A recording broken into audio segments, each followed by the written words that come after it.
오늘 함께 읽을 하나님의 말씀은 구약 성경으로 돌아가겠습니다. 구약 성경 여호수아 11장입니다. 제가 가진 성경은 구약 성경 338페이지입니다. 여호수아 11장입니다.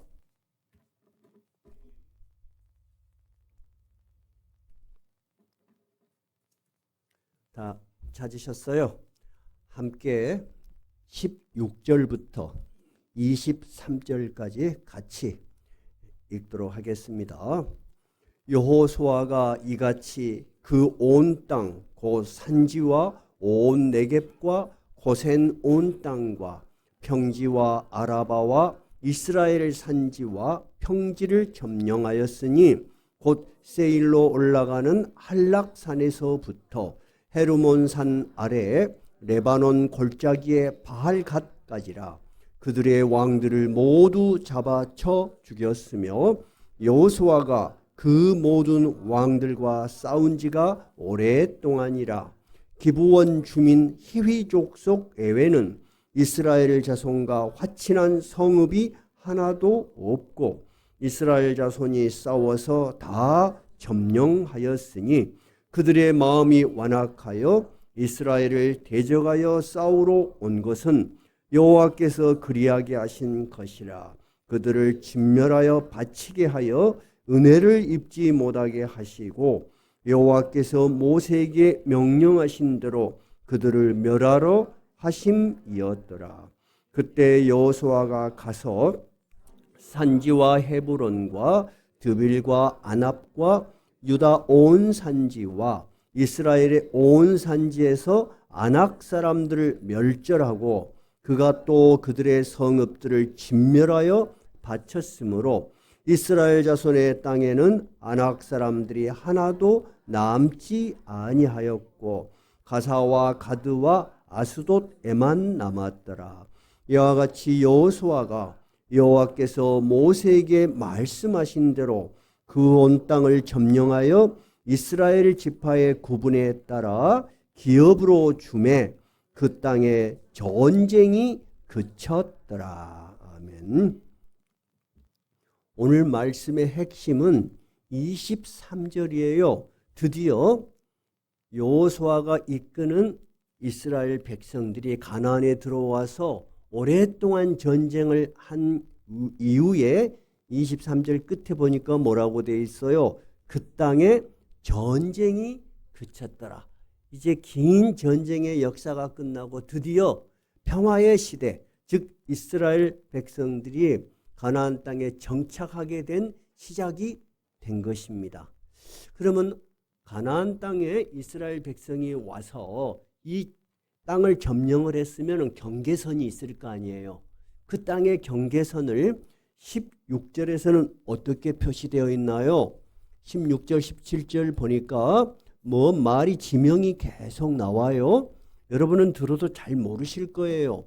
모르는 지명을 신경 쓸 필요는 없겠죠? 그러나 17절에 보니까 한번 17절 읽어볼까요? 그 세일로 올라가는 한락산에서부터 헤르몬산 아래 레바논 골짜기의 바알갓까지라. 이렇게 경계선이 나와 있네요. 그러니까 남쪽은 한락산, 저 북쪽은 바알갓, 그 두 개만 기억하면 되겠어요. 그래서 성경 지도를 보시면서 전체를 한번 보실까요? 제일 북쪽은 어디라고요? 바알갓. 남쪽은 한락산. 이 전체가 지금 가나안이에요. 저 북쪽에 있는 헤르몬산 밑에 바알갓에서부터 제일 남쪽에 있는 한락산까지 여기 전체를 다 점령하였다 하는 이야기를 하는 거예요. 자, 그러면 그동안에 무슨 일이 있었는가 살펴볼게요. 이스라엘 백성들이 요단강을 건너서 가나안으로 들어갔어요. 제일 먼저 점령한 성이 어디예요? 여리고.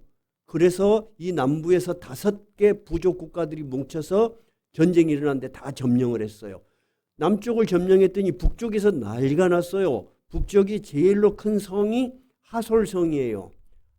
하솔성을 중심으로 전부 북부의 동맹군들이 전부 모였어. 그것을 다시 물리쳤어. 그러니까 중부, 남부, 북부를 다 물리쳤어요.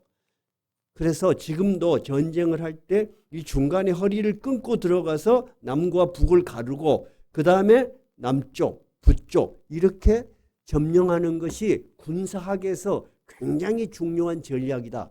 그렇게 말씀을 드렸어요.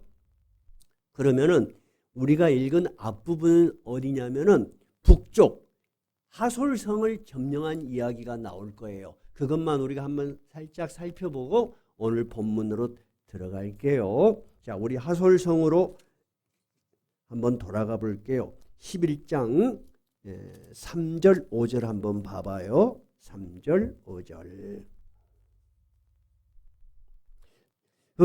그 하솔에 있는 왕이 야빈이에요. 근데 이 하솔의 왕이 최고 권력자야. 그래서 그 주변에 동서남북의 모든 군대들을 다 동맹군을 모아요. 얼마나 그 숫자가 많은지 11장 4절을 읽어봐요. 그들이 그 모든 군대를 거느리고 나왔으니 백성이 많아 해변에 수많은 모래 같고 말과 병거도 힘이 많았으며 이 왕들이 모두 모여 나와서 이스라엘과 싸우려고 메롬 물가에 진쳤더라. 자, 이것이 마지막 전쟁이요. 최고 강력한 부대들이 전부 연합을 해가지고 이스라엘과 싸웠어요. 근데 그들이 가지고 있는 무기가 대단했습니다. 그들이 가진 무기가 얼마나 대단했냐면은 당시에는 기병, 말을 탄 군대, 그 다음에 지금의 전차에 해당하는 병거 이런 것들은 아주 부강한 나라 외에는 없었어요. 근데 이들이 그런 병거, 그 다음에 기병 그런 것들을 많이 데리고 나왔는데 그 당시를 연구하는 요세푸스의 기록에 의하면 얼마나 그 군대가 많았냐 하면은 기병대 말을 탄 군인들이 10,000명, 그 다음에 전차를 타고 사람들이 20,000명이요. 우리는 상상이 지금 안 되지만 그 당시로는 상상할 수 없는 국방력이요. 이런 나라들의 연합군과 싸워서 북부를 진멸한 거예요. 그리고 마지막 전쟁이 끝난 거예요. 그럼 어떻게 해서 그들을 진멸했는가? 11장 6절 7절 한번 읽어봐요. 6절 여호와께서 여호수아에게 이르시되 그들로 말미암아 두려워하지 말라.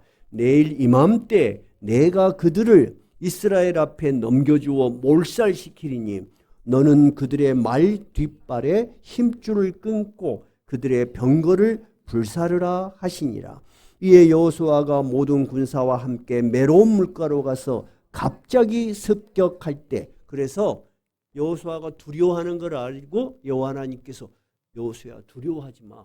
일단 너희들이 전쟁이 나면은 너희들만이 싸우는 걸로 생각할 텐데 그렇지 않다. 내가 그들을 전부 진멸할 테니까 너희들은 담대하게 싸워라. 그럼 틀림없이 전쟁에서 이길 것인데 그러면 너희는 그 말들, 병거도 다 없애버리고 말도 뒷발에 힘줄을 끊어버려라. 지난주 이제 기억이 나죠? 우리 한 달 전쯤 여호수아 이 부분 했어요. 왜 말에 힘줄을 끊으라고 했다고 그랬죠? 힘줄을 끊으면 어떻게 돼요? 이 말은 전쟁용으로 쓸 수가 없어요. 그러나 농사용으로는 쓸 수가 있어요. 그래서 다시는 이 말이 전쟁할 수 없게 해라 하는 의미도 있지만 또 어떤 의미가 있다고 했어요. 이렇게 너희들이 최신의 무기를 가지면 누구를 의지하기 쉽다? 무기를 의지하기 쉽다는 거야. 하나님 의지하기보다는 눈앞에 있는 강력한 군대를 의지하기 쉽네. 그러면 너희들은 하나님을 잊어버리기 쉽다. 우리도 그랬죠. 이 세상에서 내가 안심하고 든든하게 생각하는 것들이 많아. 돈을 많이 벌어놓으면 너무나 쉽게 돈에 의지하고 누구를 잃어버리기 쉬워요? 하나님 의지하기를 잃어버리기가 굉장히 쉬워요. 그건 상식이에요. 사람이 의지하는 것이 있으면 그쪽에 더 마음이 많이 가죠. 그래서 하나님께서 이스라엘 백성들에게 진짜 중요한 것은 여호와 하나님이 함께 하시는 거야. 그래서 말의 힘줄을 끊고 병거를 불살라서 너희들이 그런 시험에 들지 않도록 하라. 그렇게 말씀하신 거라고 이야기 기억나세요? 자, 그래서 오늘 본문으로 넘어갔어요. 그래서 이제 가나안이 다 정복이 된 것입니다. 그런데 18절에 뭐라고 되어 있어요? 여호수아가 그 많은 왕들과 싸운 지가 오랫동안이라. 19절 기브온 주민 히위 족속 외에는 이스라엘 자손과 화친한 성읍이 하나도 없고 이스라엘 자손이 싸워서 다 점령하였으니 그들이 마음이 완악하여 이스라엘을 대적하여 싸우러 나왔다. 이렇게 돼 있죠. 이 말의 의미가 무슨 의미가 있을까요? 무슨 의미가 있냐면은 굉장히 오랫동안 가나안에 있는 족속들하고 이스라엘이 전쟁을 했는데 단 한 번도 편안하게 점령한 일이 없다는 거예요. 단 한 족속, 그 많은 족속들 중에서 한 족속만 자기들이 위장을 해갖고 화친을 구해 외교사절단을 보내서 모르고 화해조약, 평화조약을 맺은 데가 어디예요? 여기 있죠. 어디 족속? 히위 족속 외에는 전부 싸워서 그 땅을 차지했다. 굉장히 힘들게 싸우면서 이 일을 했다 하는 이야기예요. 그러면 얼마나 많은 전쟁을 했을까? 이스라엘 백성들이 그렇게 이 가나안에 있는 많은 부족들하고 싸웠는데 모든 정복한 왕들의 이름이 어디에 있었던가요? 없었던가요? 있기도 하고 없기도 하고 그러겠죠. 대표적인 왕들만 있었잖아요. 그죠? 근데 성경은 정말 정확하게 역사적 사실을 명확하게 기록해 놨어요. 모든 정복한 왕들을 기록한 장이 12장이에요. 12장 보니까 굉장히 오른쪽에 보니까 왕들이 많죠. 근데 우리가 이런 것까지 다 공부할 필요는 없을 거예요. 그러니까 12장은 이스라엘 백성들이 이렇게 처철하게 싸웠던 왕들 그리고 정복했던 왕들의 이름이 있어요. 남부는 16개 왕이에요. 16명의 부족들과 싸웠다는 거예요. 북부는 모두 15. 그러면 몇 사람의 왕들, 부족 국가들과 싸운 거예요? 31의 나라와 싸웠다는 거예요. 그리고 그중 히위 족속 하나 빼고는 누구나 한 부족도 편안하게 정복한 일이 없었다. 우리가 인생을 살아가면서 여러분 우리 어머니 아버지들이 가끔씩 그런 이야기를 해요. 내가 산 것을 노트에 기록하면은 소설 몇 권도 쓸 것이다. 그런 말씀 많이 하시죠. 그 말은 무슨 말이에요? 단 한순간도 편안한 날이 없었다는 거야. 그래서 제가 지난번에 폭삭 소가수다 그 드라마를 한번 소개를 했더니 오늘 장례식 갔다 오면서 우리 모 권사님이 목사님 참 감동이 있고 세계를 울렸다는 것이 이해가 돼요. 그런데 목사님 생각해 보면 그런 사연들을 가진 사람 많아요. 그것이 문학의 힘이야. 그 문학적으로 표현하고 문학적으로 초점을 잡아서 시나리오를 잘 만들어서 그렇지. 우리의 모든 삶이 다 그런 사연이 굉장히 많아. 그래서 제가 지난번에 주기도문 설교를 책을 썼잖아요. 근데 출판사에서 제가 쓴 주기도문이 좀 대표적으로 좀 작품성도 있고 또 좀 내용이 조금 마음에 드신가 봐요. 근데 그 출판을 담당했던 분이 저한테 무슨 말을 하냐면 목사님 책 안에 있는 교인들 이야기를 한번 써보십시오. 그러면 굉장히 호소력 있고 굉장히 그 책이 많이 팔릴 것 같습니다. 그런 의미예요. 그 말은 뭔 말이에요? 그 속에 있는 그 주기도문이라는 책 안에는 신학적인 내용도 중요하지만은 그 속에 있는 한 사람 한 사람 이야기가 굉장히 어려운 삶 속에서 신앙생활을 극복해 나가는 사람들의 이야기 같다고 자기가 느껴지는 거야. 그래서 제가 언젠가 기회가 되면 한번 글을 쓰려고 합니다. 근데 제가 생각할 때는 아주 먼 훗날이 될 것 같아. 무슨 이야기죠? 이스라엘 백성들도 하나님을 믿고 이까지 왔지만은 그들이 살아왔던 그 전쟁의 역사가 결코 만만치 않았다는 것을 성경은 우리가 그것을 명확하게 모를지 모르지만은 역사적 사실로서 이렇게 치열한 싸움을 하고 정복을 했다는 것을 우리에게 말하고 있는 거예요. 그 다음에 한번 볼까요? 그런데 흥미로운 사실이 하나 있어요. 뭔 사실이 있냐면 그 중에서 이렇게 대충 크게 정복한 이야기를 했는데 21절, 22절을 보면은 그 정복의 역사 중에서 특이한 민족을 딱 거명을 해요. 한번 여러분이 그 수능 시험을 볼 때 여러분 항상 질문이 있잖아요. 이 문단의 핵심 인물은 누구인가? 뭐 이런 식의 한번 누군가 한번 찾아봐요. 21절, 22절에서 아낙 사람들이네요. 해보세요. 아낙 사람들. 왜 아낙 사람들? 한 번만 읽어볼까요? 21절. 그때 여호수아가 가서 산지와 헤브론과 드빌과 아납과 유다 온 산지와 이스라엘 온 산지에서 아낙 사람을 멸절하고 그가 또 그들의 성읍들을 진멸하여 바쳤으므로 이스라엘 자손의 땅에는 아낙 사람들이 하나도 남지 아니하였다. 왜 성경은 이 큰 전쟁, 오랫동안 한 전쟁 중에서 아낙 사람들이라는 것을 특별히 기록해 놨을까 하는 거예요. 여러분, 아낙 사람들이 성경 어디에서 한번 나와요? 어디에서 나와요? 뭐 하는 사람들이 아낙 사람들이? 우선 아낙 사람들의 특징, 거인족이야. 거인족. 얼마나 크냐면요. 민수기에 보면은 정탐꾼들이 정탐을 하러 갔어. 보니까 어마어마하게 키가 크고 등치가 크고 키가 큰 거인족들을 본 거야. 근데 거인족들이 한두 명이 아니야. 가는 데마다 군데군데 있어. 근데 여러분 이스라엘 사람들 본 적 있어요? 별로 없을 거예요. 이스라엘 사람들은 유럽 사람 아니에요. 미국 사람 아니에요. 인종으로 보자면 어디요? 중동 사람들이야. 그래서 키가 다 우리만 해요. 우리 일반적인 남자들. 우리 한국 사람들도 많이 커졌어요. 근데 보통 한 저만하고 조금 더 크고 작고 똥똥하니 그래. 근데 그 사람들이 가서 보니까 이 아낙 사람들은 어마어마하게 크더라 이거야. 그래서 그들이 가나안에 가는 것을 두려워하고 안 들어가려고 해요. 그것이 민수기에가 나와 있어요. 자, 민수기 13장 30절인데 여기다가 책갈피를 딱 꽂아 놔봐요. 책갈피를 딱 꽂아 놓읍시다. 민수기는 앞에 있어요. 13장 30절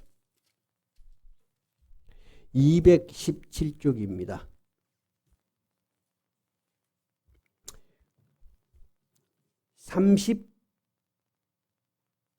33절 한번 봅시다. 정탐꾼들이 거기 가서 보고 와서 너무나 두려워서 후들후들 떨면서는 이야기예요. 시작. 거기서 네피림 후손인 아낙 자손의 거인들을 보았나니 우리는 스스로 보기에도 메뚜기 같으니 그들이 보기에도 그와 같았을 것이다. 저 멀리 숨어서 정탐을 했는데 그들을 보니까 우리는 꼭 풀밭의 메뚜기 같아. 너무너무 큰 놈들이야. 근데 그들이 진짜 우리를 발견했다면 어찌 됐겠냐. 근데 전쟁이 나면 누가 이길 수밖에 없다. 그들이 이길 수밖에 없다. 왜 우리가 죽을 때를 기어들어가냐. 그러면서 울고불고 난리가 나서 가나안 앞에까지 들어갔는데 들어갔다 못 들어갔다. 못 들어갔다는 거야. 그래서 40년을 광야를 헤매요. 그리고 울고불고 한 그 세대, 전쟁을 할 수 있는 20살 이후의 세대는 다 광야에서 죽어요. 그런데 여호수아하고 갈렙만 들어가죠. 그래가지고 그 땅을 점령을 했어. 점령을 했는데 그렇게 그때에 두렵고 막 그 사람들만 보면 겁이 났던 누구? 아낙 자손들의 성읍들을 다 파괴하고 그들을 다 죽이고 진멸했다 하는 것은 여러분 어떤 의미가 있을 것 같아요? 그들이 두려움을 극복했다는 거예요. 그리고 조상들의 수치를 씻었다는 거예요. 무엇을 가지고? 옛날에 무기도 똑같았어. 사람도 똑같았어. 달랐던 건 뭐예요? 하나님에 대한 믿음을 가지고 전진했다는 거예요. 우리도 인생에서 보면 그런 일들이 참 많아요. 저희들도 자녀들을 키울 때 어떤 일을 실패를 하거나 두려워하면은 다시 한번 하게 해요. 또 뭐 2번, 3번 하게 해. 그래서 내 차가 많이 쪼그라졌어요. 왜냐하면 그걸 극복하지 못하면 다음에 그게 두려움으로 남는 거예요. 그죠? 여러분들, 여자분들도 운전 자격증 많이 갖고 계시죠? 많이 갖고 있는데 운전하는 여자들은 드물어. 왜 그러죠? 그걸 뭔 운전이라 그래요? 깡통 면허증. 근데 왜 그래요? 한번 사고가 나면 겁이 확 나버려. 한 번만 쪼그라지면 두려워서 못해. 그때 그걸 극복을 해야 되는 거예요. 지금 이 기록은 뭐냐면 이스라엘 백성들이 여호수아를 진두지휘해서 그들이 그렇게 두려워한 아낙 자손까지도 꺾었다. 여러분, 이것은 전쟁의 승리요, 신앙의 승리요. 전쟁의 승리이며 신앙의 승리야. 우리 현실에서도 마찬가지예요, 여러분. 우리가 하는 일들이 굉장히 어려운 일이 부딪혔을 때 이것을 신앙의 이유로 부딪혀서 이기면 어떻게 돼? 이것이 살아있는 신앙이 돼, 경험이 돼. 그래서 그 정도 일은 이제 겁이 안 나. 근데 그때 물러서 버리면 어때? 항상 그걸 못 넘어서. 정말 그래요. 정말 그래요. 제가 제 인생에도 그런 경험을 많이 했어요. 많이. 제가 어렸을 때부터 신앙생활은 거 잘 아시죠? 그죠? 어렸을 때 신앙생활 잘했고 우리 하랑이 하원이처럼 출석률도 거의 100%. 옛날에 초등학교는 출석부를 애들이 참 많았어요. 그때는 베이비붐 시대라 6학년만 해도 50명 막 그랬어요. 교회가. 그러면 2반, 3반으로 나눠. 그러죠? 그래갖고 출석, 요절 웬 거, 헌금 낸 거, 전도 온 거 다 점수 매겨갖고 오늘 주일에, 이번 주일에 우승반은 6학년 1반. 그러면 다 6학년 1반 대표가 다 길을 들고 그러고 살았어. 우리는 거의 다 길을 가지고 왔어. 그리 열심히 했어. 어렸을 때도. 컸을 때도 신앙생활 안 한 거 아니잖아. 근데 제가 하나님께서 목회자로 부를 때는 진짜로 두려워서 울었다니까. 안 가려고. 정말 힘들었어. 그래서 신학교 다닐 때 제가 개척을 할 때 어떤 생각을 했냐면은 진짜 이 하나님이 정말 살아 계셔서 내가 살아가는 삶에 내가 실존적으로 경험을 안 하면 내가 어떻게 성도들한테 설교를 할 수 있겠냐. 여러분, 설교는 아는 것을 설교하는 거죠. 아는 것을 설교하는 것과 내가 설교하는 것을 내가 믿는 것은 다른 거예요. 나는 진짜 양심적으로 두려웠어요. 왜 그러냐면은 내가 현실을 살 때 항상 치밀한 계획을 세우고 노력을 해서 내 계획에 의해서 하나님 이거 이루어 주세요. 거기까지는 나도 신앙인으로서 살았지만은 내가 한 번도 안 가본 길, 내가 계획을 세울 수 없는 그 길까지 내가 하나님을 믿고 나아갈 수 있는 그런 것까지는 없었어. 여러분 한번 생각해 봐. 여러분이 살고 있는데 갑자기 내 인생에 한 번도 경험해보지 않은 일이 터졌어. 여러분 두려워 안 두려워? 두렵지. 나 엄청 두려웠어. 나 그래서 신앙의 이름으로 정말로 극복해보기 어려운 그 과정이 생생하게 저는 기억이 나요. 그래서 지금 아낙 사람들에 대한 기록은 그런 의미가 있다는 것을 우리가 이해를 하면 성경이 여러분 새롭게 느껴지실 거예요. 그 다음에 우리가 방금 살펴본 바와 같이 그런 모든 과정들을 통해서 이스라엘의 땅을 완전히 정복했다고 나오죠. 제가 젊었을 때 성경을 읽으면서 완전히 정복했다고 했는데 뒤에 보니까 또 전쟁의 이야기가 나와. 그래서 그 당시 수준으로는 야, 이 성경이 좀 체계가 없다.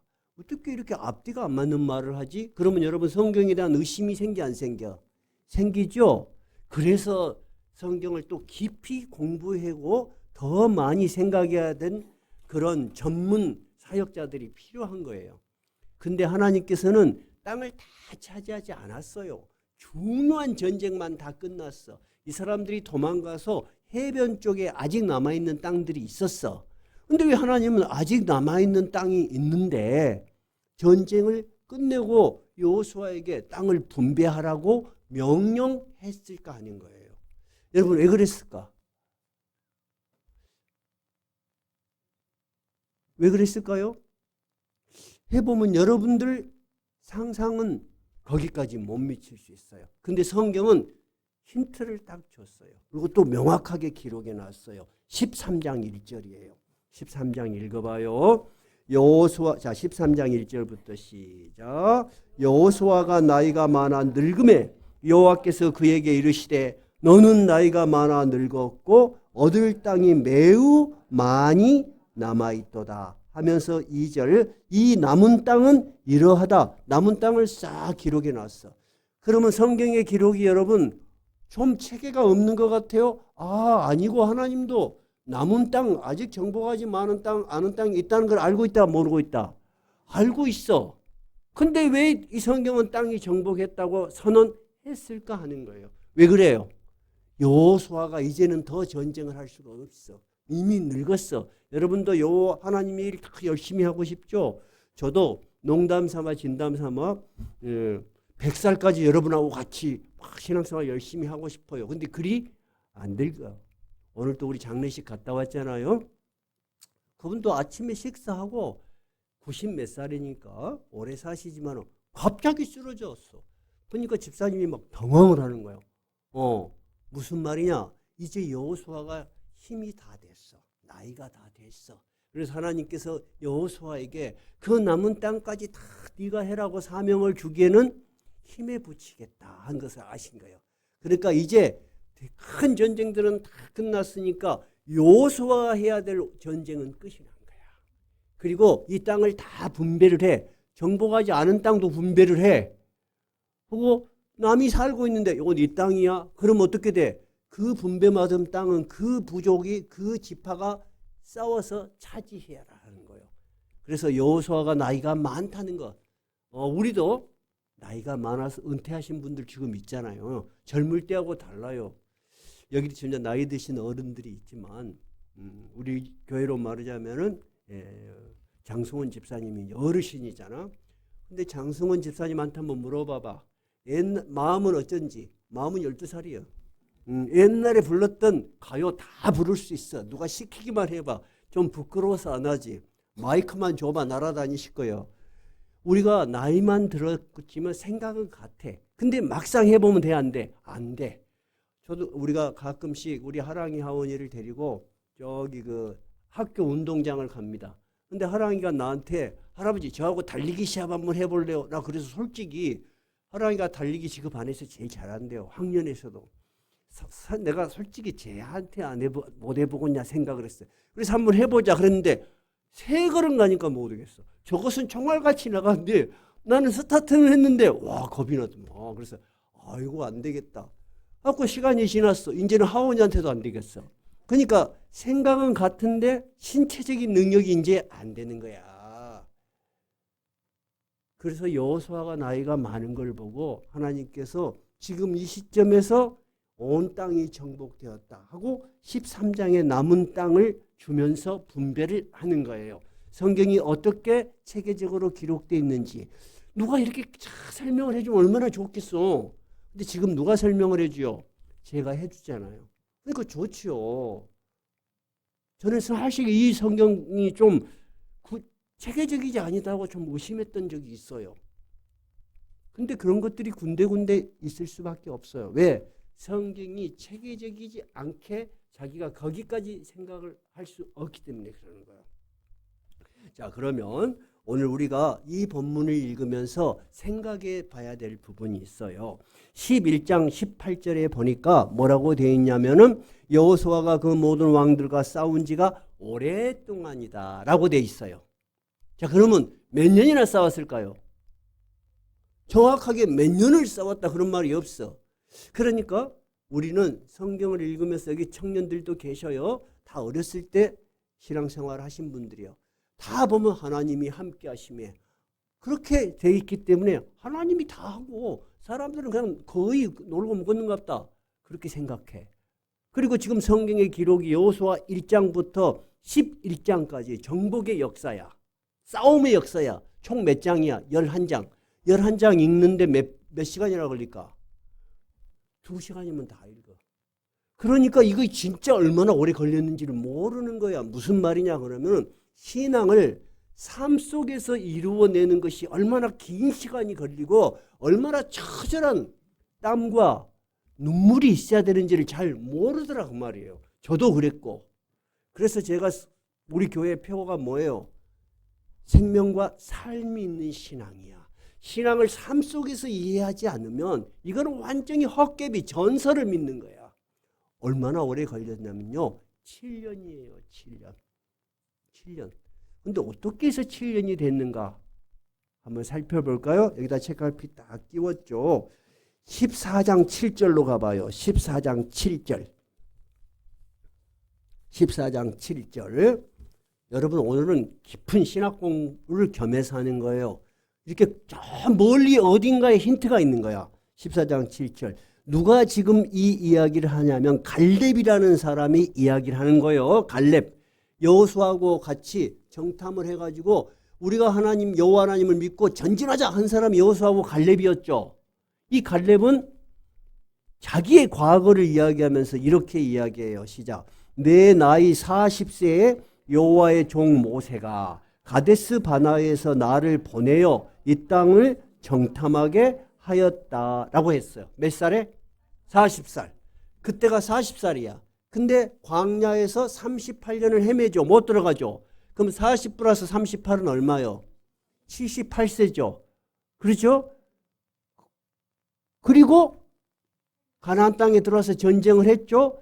그 다음에 갈렙의 나이가 몇 살인지 자기가 현재 나이를 말하는 데가 있어요. 10절 한번 보세요. 10절. 이제 보소서 여호와께서 이 말씀을 모세에게 이르신 때로부터 이스라엘이 광야에서 방황한 이 45년 동안을 여호와께서 말씀하신 대로 나를 생존하게 하셨나이다. 오늘 내가 85세입니다. 그러면 85 빼기 아까 얼마? 78. 그럼 얼마? 7. 그래도 초등학교는 다 좋은 데 나왔구나. 바로 계산하는 거 보니까. 계산이 나오죠? 7년을 싸운 거예요, 여러분. 7년 전쟁은 여러분 결코 짧은 전쟁이 아니야. 7년 동안의 이 긴 싸움을 싸워서 모든 부족 국가들이 다 달라들었다는 거야. 하나만 빼고. 그러한 처절한 전투를 통해서 이 정복이 끝이 났다는 거예요. 제가 말씀드린 대로 우리가 신앙을 이해를 하면은 기도만 하면은 다 들어주는 거. 근데 여러분 기도를 했더니 오늘 기도했더니 내일 이루어지는 일이 있을게요? 별로 없어. 그것이 실존의 신앙이야. 실존의 삶과 신앙은 그렇게 되지가 않아. 나는 솔직하게 이야기해. 그러니까 우리의 신앙이 의미가 없나요? 그게 아니라는 것을 알 때 우리 신앙은 더 현실적으로 우리의 삶 속에서 의미가 있어. 기도하면 다 된다더니 기도해봐 소용도 없네 하고 낙심하지 말고 그것이 신앙이 아닌 거예요. 하나님께서는 우리가 살아가는 역사의 긴 과정 속에서 사람들이 해야 될 모든 일들을 하는 과정에서 하나님이 도우셔. 그러면 여러분 하나님이 도우심이 눈에 보여 안 보여? 안 보이지. 안 보이는데 그 약속을 믿고 앞으로 전진하는 거야. 그게 믿음이요. 그래서 히브리서는 뭐라고 되어 있어요? 믿음은 보이지 않는 것들의 실상이요. 보이지 않지만 분명히 실체가 있다는 거예요. 그것이 믿음이야. 그런 삶의 자세로 살아야 하고 또 그렇게 살아온 분들이 바로 여러분이야. 그래서 나는 여러분들을 보면 매우 존경해. 내가 지난주에도 이야기했지만 내가 좁은 환경이었다면 저렇게 견디고 저기까지 왔을까 하는 걸 생각하면 여러분 굉장히 여러분들을 보면 존경이 돼. 근데 그 긴 시간을 여러분의 인생에서 여러분의 힘만으로 살아왔을까? 어떻게 생각해? 내가 정말 힘쓰고 있었다. 사실은 그러지. 현실적으로 힘쓰고 애쓴 사람이 여러분이니까. 근데 성경은 그렇게 이야기하지 않고 있다는 거예요. 한번 성경 한번 읽어봐요. 11장 23절 한번 봐봐요. 11장 23절. 여호수아 11장 23절. 읽어볼까요? 이와 같이 여호수아가 여호와께서 모세에게 말씀하신 대로 온 땅을 점령하여 이스라엘 지파의 구분에 따라 기업으로 주매 그 땅의 전쟁이 그쳤더라. 자, 여호수아가 온 땅을 점령하여 그 땅의 전쟁이 멈췄다. 그렇게 돼 있어요? 아니에요. 뭐라고 돼 있어요? 여호와께서 모세에게 말씀하신 대로. 자, 이 가나안에서 진짜 전쟁한 사람은 여호수아요, 모세요? 여호수아요. 근데 성경은 여호수아로부터 시작하지 않는다는 거예요. 여호와께서 모세에게 사명을 줬잖아요. 모세에게 사명을 주면서 약속했지 않았어요. 내가 그 땅을 너희에게 주리라고 약속한 그대로 여호수아도 그 사명을 받아서 그 사명을 감당했다는 거예요. 그러면 이 일을 시작하시고 완성하신 이가 누구요? 여호와 하나님이시죠. 근데 그 일을 위해서 수고하고 힘쓴 사람들이 누구요? 모세도 있었고 여호수아도 있었고 이스라엘 백성도 있었다는 거야. 다시 말하자면은 우리의 삶의 한 중심에 보이지는 않지만 우리가 믿는 그 하나님이 우리의 인생 전체를 컨트롤하고 계셔. 그래서 때로는 내가 이렇게 위대한 일도 하고 때로는 형편없이 시험에 들기도 하고 다시 일어서기도 하고 한 사람 한 사람의 인생의 속에 모든 일어나는 것, 저는 그것이 신앙이라고 봐요. 여러분, 신앙이라는 것은 우리가 외워가지고 쓸 수 있는 게 아니에요. 알고 이해하고 외는 것들이 어디에 녹아들어가야 된다?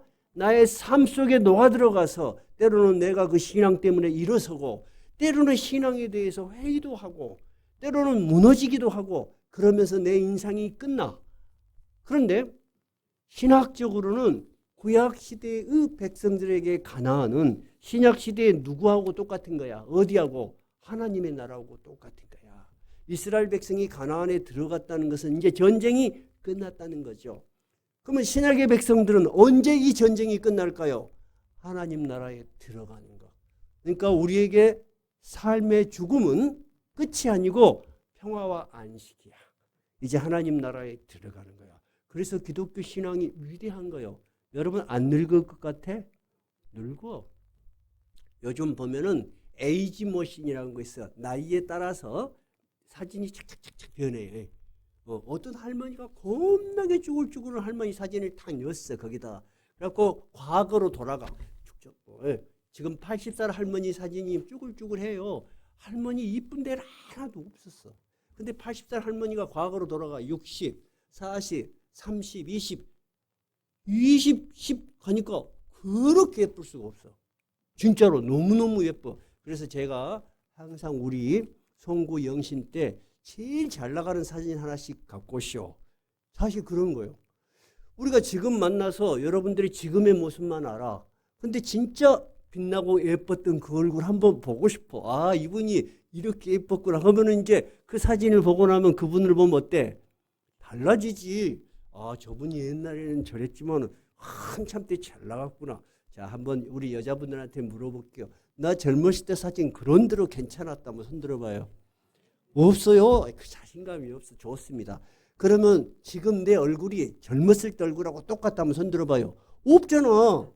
이렇게 갖고 와봐요. 그래가지고 딱 올려놓지. 우리 인간은 변해요. 그리고 언젠가 우리는 안식을 할 거예요. 근데 지금 성경은 이스라엘 백성들이 가나안을 정복한 걸로 정복의 전쟁이 끝난 걸로 봤죠. 그럼 우리도 언젠가 하나님의 나라 들어갈 거야. 그럼 하나님의 나라 들어가기 전에 모든 그 시간들 속에 우리는 현실과 처절하게 싸우면서 살아갈 수밖에 없는 거야. 마지막엔 누구하고 싸우는 거야? 죽음과 싸우는 거야. 그래서 바울 사도가 분명히 이야기했어요. 사망아, 너의 승리가 어디에 있느냐? 바울은 마지막 우리가 사망과 싸운다는 걸 알았어. 근데 바울이 고린도전서 15장에서 부활을 확신하면서 부활을 노래하기 전에 사망아, 너의 승리가 어디가 있느냐? 결코 너는 승리할 수 없다는 거야.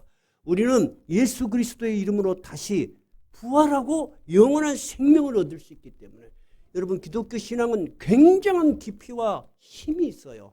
오늘 하나님의 말씀을 들으니까 상당히 이 성경이 새롭게 보이죠? 그래요. 오늘 들으신 이 하나님의 말씀이 정말 우리의 신앙 속에, 우리의 삶 속에 같이 녹아 들어가기 바라요. 저는 이런 분명한 인생의 철학이라고까지 할 수 없지만 인생의 경험과 그리고 정리된 생각이기 때문에 젊은이들이 직업을 구하면 반드시 격려를 합니다. 네가 이 직업을 좋아하냐? 좋아해. 잘할 수 있겠다고 생각하냐? 잘할 수 있겠다고 생각해. 그러면 1년은 견디는 시간이야. 처음부터 잘할 수 없어. 그 다음에 3년까지는 이제 그 일을 습득하는 시간이야. 그 그러면 회사에서 3년 되면 뭐가 돼요? 회사에서 대리가 돼요. 모든 회사에서 탐내서 스카우트하는 사람은 대리급이에요. 대리는 뭐냐면 3년 정도 돼서 업무도 잘하고 그 다음에 이 시간을 견디내기야. 그러니까 이 애는 쉽게 이직을 안 해. 근데 이직률이 제일 높은 데가 몇 년째예요? 1년째야. 지금까지 놀고 그러다가 회사 들어가면 뭐 돈만 생각하고 들어갔는데 해본 게 맨날 복사하고 커피하고 잠도 못 자고 눈치 보고 에이 때려쳐버려. 그러면 계속 때려쳐. 힘들어. 그래서 10년이 되면 어떻게 돼요? 그 분야의 베테랑이 되는 거야. 저는 그런 생각과 그런 기본적인 마인드로 젊은이들에게 직업에 대한 이야기를 해요. 여러분 그게 또 사실이에요. 갑자기 기도했더니 1년 만에 내가 그 분야에 첨단을 달리고 있다. 그건 스티브 잡스나 가능한 이야기야. 근데 스티브 잡스도 그래 안 했어. 엄청나게 고생했고 지도해놓고 지 회사에서도 쫓겨나고 막 그랬어요. 여러분 이 세상은 쉬운 일이 없어. 그래서 나는 여러분이 무슨 직장에서 무슨 일을 하든지 다 존경해. 그리고 존중해. 쉬운 일이 없어요. 어떤 분이 한 분 오셔서 저한테 이런 상담을 했어요. 자기가 어떤 일을 하고 있는데 이름을 말할 수 없는 그런 케이스예요. 어떤 일을 하는데 너무 자존심이 상해서 더 이상 하고 싶지 않다. 그래서 제가 기도합시다. 그랬을까요? 물론 그거 중요하죠. 그러나 그분은 현실을 먼저 이해하고 존중해주고 그 어려움이 뭔지 파악을 해야 돼요. 그분은 자존심이 너무 상해서 하면은 자기에게 이득도 되고 할 수 있는 일인데도 너무 자존심이 상한 거야. 그래서 제가 이야기를 했어요. 근데 이 일을 그만두면 어디 할 일이 있습니까? 막상 없어. 그러면 이 일이 자존심만 안 상하면 할만합니까? 그러니까 할만하대. 그래서 이야기를 해줬습니다. 제가 중앙동에서 어떤 선배가 옷가게를 했습니다. 근데 옷가게는 주로 남자가 흡디요, 여자가 흡디요? 여자가 해. 남자들은 뭐 합디요? 옷 띠다죠. 도매로. 남자들은 그거 띠다 주고 셔터만 내렸다 올렸다 하면 돼. 다 판매는 여자가 해. 근데 그 형수가 얼굴이 예뻤어요. 그리고 젊고. 근데 어느 날 옷가게를 정리했어요. 20년 가까이 했다는데 15년 20년 중앙동에서. 그래가지고 저기 그 운전수들이 그 지나가는데 식당 한바 식당 아세요? 식당을 차려갖고 식당을 해. 근데 제가 이제 인사차 시간이 몇 년이 한 1, 2년 지나서 갔는데 얼굴이 반쪽이 돼버렸어. 얼마나 된지. 중앙동에서 옷가게 할 때는 화장 예쁘게 하고 막 반질반질하고 했거든. 내가 깜짝 놀라서 형수님 아니 얼마나 힘들면 그래요. 그러면서 나는 위로한다고 옛날에 옷가게 할 때가 확실히 좋았는데 그러니까 형수님이 삼촌 지금이 더 좋아요 그래. 나 사실 깜짝 놀랐어요. 무슨 말인지 몰랐기 때문에.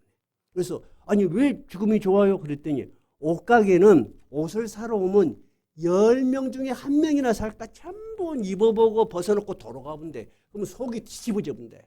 그래서 한 번도 밥을 먹어본 적이 없대. 속이 위장이 탈이 나서. 근데 한밭집에는 들어와갖고 나간 사람이 없어. 배고프니까 오잖아. 이해가 돼요? 그 이야기를 해줬어. 아무리 젊은 사람도 그렇게 스트레스를 받는 게 현실인데 이야기를 했더니 이해를 하고 목사님 말씀에 위로가 됩니다. 여러분 그러니까 우리가 보이지 않는 모든 일들 속에 우리가 도전해야 될 일이 있죠. 그것은 현실이면서 또한 신앙이야. 우리가 그것을 기도하면서 의미를 찾아가면서 하나님께 도움을 청해가면서 우리가 극복해 가는 것이 신앙이에요. 저는 여호수아 11장에 나온 이스라엘의 전쟁이 끝나고 온 땅이 정복되었다라는 의미를 그렇게 이해를 합니다. 오늘 이 말씀이 여러분에게 힘과 능력이 되시기 바랍니다. 찬송가 391장입니다.